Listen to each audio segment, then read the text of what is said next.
Salut à tous, c'est la fourmi du net, j'espère que vous allez bien. Alors aujourd'hui on se retrouve pour la troisième review de Koh Lanta, le totem maudit. Alors je vais commencer par vous donner mon avis qui n'a d'ailleurs pas tellement changé depuis mardi soir sur le débrief de Space Baby. Je vous mets d'ailleurs le lien de la chaîne en description. Déjà j'ai trouvé que cet épisode était le moins bon depuis le début de la saison. Bon c'est pas grave, on peut évidemment pas avoir chaque semaine des choses sensationnelles qui se passent. Il a été comblé par pas mal de choses, la pluie, le feu, enfin toutes ces choses qu'on voit en survie mais qui sont pas hyper divertissantes.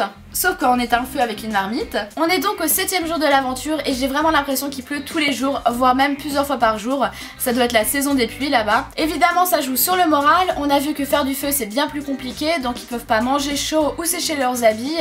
Et donc j'ai l'impression que sur l'aventure c'est ce qui est le plus dur. Sans attendre, le jeu de confort est annoncé. Arrivé sur l'épreuve, on aura une petite explication sur l'élimination de Matteo par rapport au fait qu'il s'est pas totalement intégré à l'équipe. Ensuite Denis nous apprend que le jeu de confort se jouera en individuel et qu'il s'agit d'une nouvelle épreuve. Donc le but c'est de tenir en équilibre deux bâtons sur la paume des mains et d'ailleurs les bâtons des femmes seront plus légers. Le premier à lâcher est Copra du bracelet maudit. Donc je le rappelle, le bracelet maudit c'est une voix contre soi à chaque conseil jusqu'au conseil de la réunification inclus.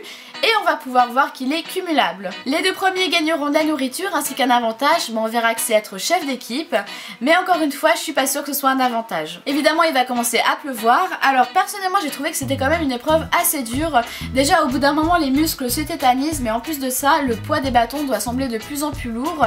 Alors j'imagine même pas tenir comme ça pendant 1 heure, ça doit vraiment ressembler à de la torture. Malheureusement pour lui, ce sera Yannick qui va lâcher en premier, donc il va hériter d'un deuxième bracelet. Ensuite, ils vont tous lâcher assez rapidement, donc ça va jouer entre Luana, Géraldine et Anne-Sophie. Alors Géraldine, elle s'était pas trop fait remarquer lors des 2 derniers épisodes, mais là on a pu voir une très belle performance de sa part. Malheureusement elle finira par lâcher, donc ça va jouer entre Luana et Anne-Sophie. Au final ça va être Luana qui va finir par gagner, suivi de Anne-Sophie. Donc Anne-Sophie sera capitaine de l'équipe jaune et Luana l'équipe rouge. Alors pour la formation des équipes, je vais aller assez rapidement. Déjà ils vont commencer par les bleus.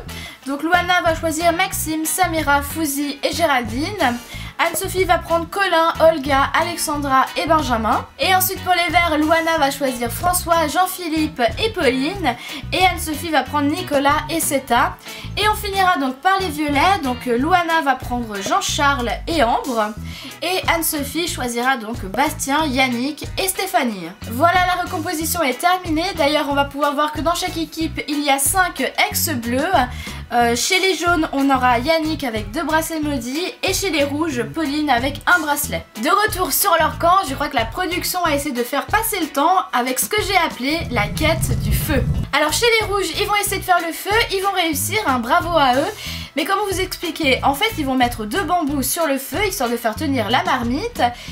Alors là je sais pas ce qui leur est passé par la tête parce que du bois sur du feu bah ça brûle et du coup évidemment la marmite se pète la gueule. Heureusement pour eux le feu ne va pas s'éteindre mais c'était de justesse, donc on se dit qu'ils vont trouver une autre technique. Et ben non, ils vont réitérer l'expérience mais avec d'autres branches. Ah c'est vraiment des champions dans cette équipe. Chez les jaunes ça va être Colin qui va réussir à faire le feu, donc voilà les 2 équipes ont le feu. Alors honnêtement je sais pas combien de temps il va durer avec la quantité de pluie qui tombe. Alors voilà, j'ai pas grand chose à dire sur ce moment et heureusement parce que l'épreuve d'immunité est annoncée. Et en parlant du feu, ce sera l'épreuve du bûcher. Donc d'ailleurs on va apprendre que Stéphanie ne va pas participer, on n'a pas trop d'informations à ce sujet là.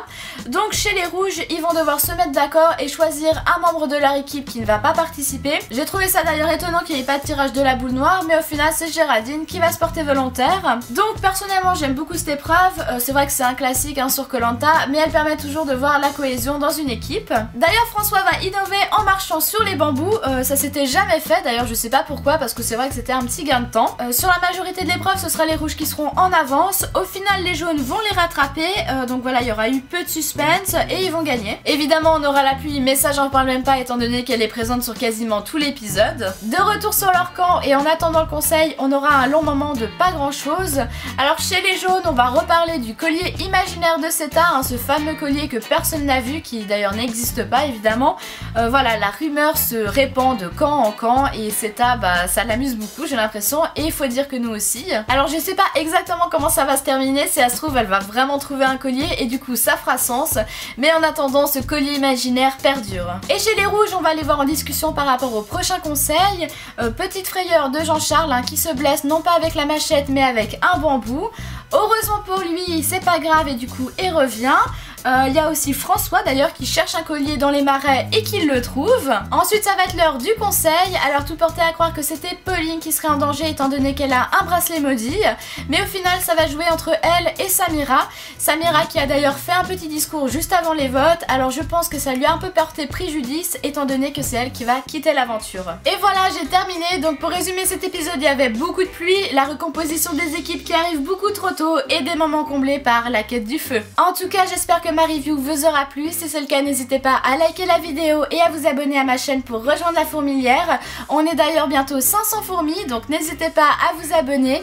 Et moi, je vous dis à bientôt dans une prochaine vidéo. Ciao, ciao!